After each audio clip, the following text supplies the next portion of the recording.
Ce matin du 22 novembre 2017 à Brazzaville, en République du Congo, la délégation du Comité international de la Croix-Rouge, en sigle CICR, s'est vu refuser le droit de rendre visite au général Jean-Marie Michel Mokoko par le commandant Oba Apounou, directeur de la maison d'arrêt de Brazzaville.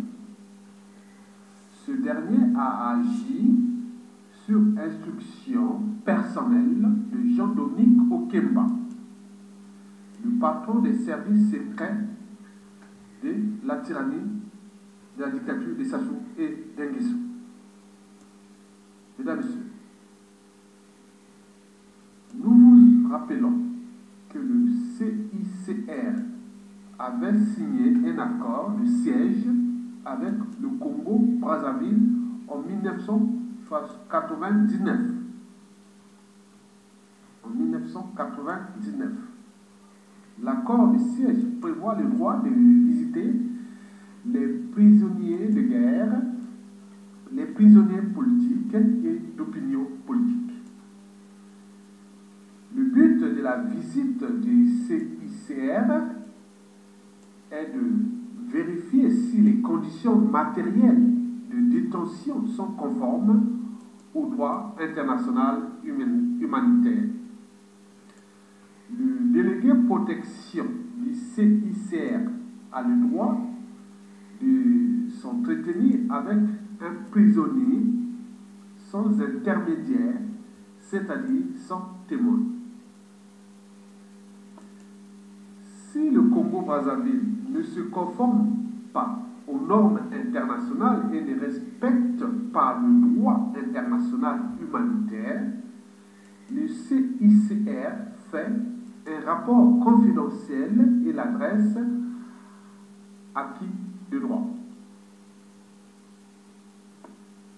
Mesdames et messieurs, pour votre information, le droit de visite au général Jean-Marie Michel Mokoko a été rendu possible après plusieurs échanges entre des associations de droits de l'homme, les déplacements des proches du général Mokoko à Genève et des courriers adressés à M. Laurent Colassis, directeur de la division juridique des CICR. Mesdames, Messieurs, c'est ça qu'on appelle faire le con, jouer avec le feu. Vous savez que toute chose a un début et une fin. Et comme disait déjà Mandela, ne faites jamais à autrui ce que vous ne souhaitez pas qu'on le fasse sur vous-même. Parce que si demain, ces individus-là, ces mauvais-là, se retrouvent en face avec des étroitesses d'esprit, oui, il dira qu'il n'était pas au courant. Oui, c'est ce qu'on appelle faire le con. On fait le con avec la vie des gens. Avec les nerfs des prisonniers politiques et de leurs familles aussi. Nous n'oublions pas le peuple congolais déjà traumatisé, humilié et autres. Mais toute chose a un début et une fin parce que le dernier mot revient toujours au peuple, au souverain peuple, parce qu'il est éternel. Un régime, quel qu'il soit, n'est pas éternel. Bien sûr que celui-ci est agonisant, à bout de souffle, au bout du rouleau, et trouve tous les moyens de violence ou d'abus, de tyrannie, pour se maintenir que au pouvoir. Mais pour combien de temps encore? Mesdames, Messieurs, le dernier mot revient toujours au peuple et le dernier jugement sera toujours au peuple. Mesdames, Messieurs, je vous laisse et à bientôt. Lorsque le 7 mai 1945, le général Alfred Jodl signa la reddition inconditionnelle du Troisième Reich d'Adolf Hitler, il formula une requête surprenante. Le peuple et l'armée allemande sont désormais, pour le meilleur et pour le pire, entre les mains des vainqueurs.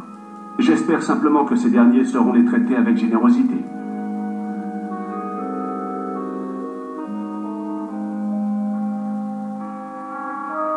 Plus surprenante encore fut la réponse des Alliés, qui accédèrent à cette requête en dépit des 12 années de meurtre et d'inqualifiables sauvageries dont firent preuve les nazis. Contre toute attente, les pays qui avaient subi le mépris, la persécution et les abominations nazies appelèrent à l'avènement d'une ère de raison, de justice et de civilisation.